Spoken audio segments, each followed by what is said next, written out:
Greetings Multiverse! I have now seen The Suicide Squad and it's a truly fantastic DC movie with heart, action and comedy in equal measures. My full spoiler review should be up this weekend, but for now I want to concentrate on one part, the post-credits scene. There is totally a scene after the Suicide Squad's end credits, so carry on watching to the very end and then come back here to find out what it is, what it's all about and what it's teasing. It should go without saying, but spoilers for the Suicide Squad follow from this point onwards, starting now.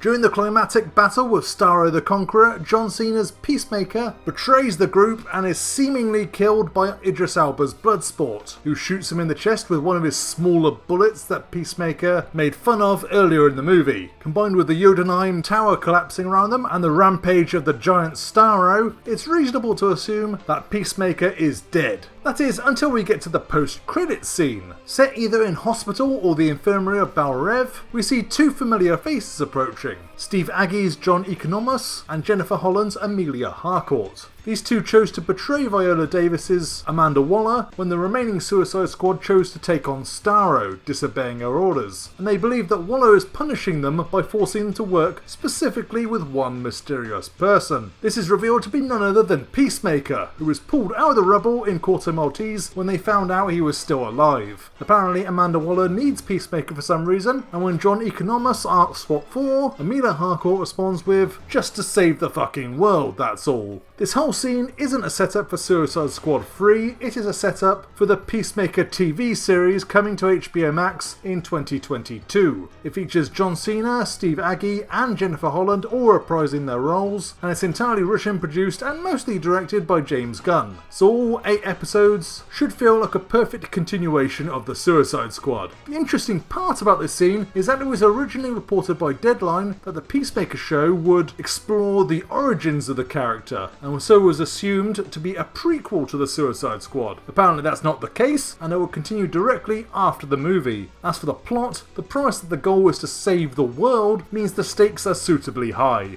although the scene offers no clue as to what they're saving the world from. Since Starro the Conqueror seems completely vanquished, presumably some other threat from the DC Universe will rear its head. So to sum up, the post-credit scene in the Suicide Squad is a full tease and setup for the Peacemaker HBO Max show coming next year, where John Cena's character will be saving the world from some currently unknown threat. We were unsure about the Peacemaker show previously, given that it's the first ever DCEU spin-off series and there are plenty of seemingly more worthwhile candidates like the Birds of Prey or the Amazons, but after the Suicide Squad it must be said, I am looking forward to Peacemaker. But what do you guys think? Are you looking forward to Peacemaker after this post-credits setup scene? Or do you wish some other DCU project was teased, such as The Flash? Let me know either in the comments below or in the Inside the Multiverse Discord server, which you'll find a link to in the description below. Please like, share and subscribe, that all really helps me out, and check out other videos on DC Comics Gamer, like the fact that the Suicide Squad Kill the Justice League video game is actually a third-person team-based shooter, not an Arkham-style game. Stay tuned for my review for the Suicide Squad very soon, but for now, thanks for watching folks, and Multiverse out.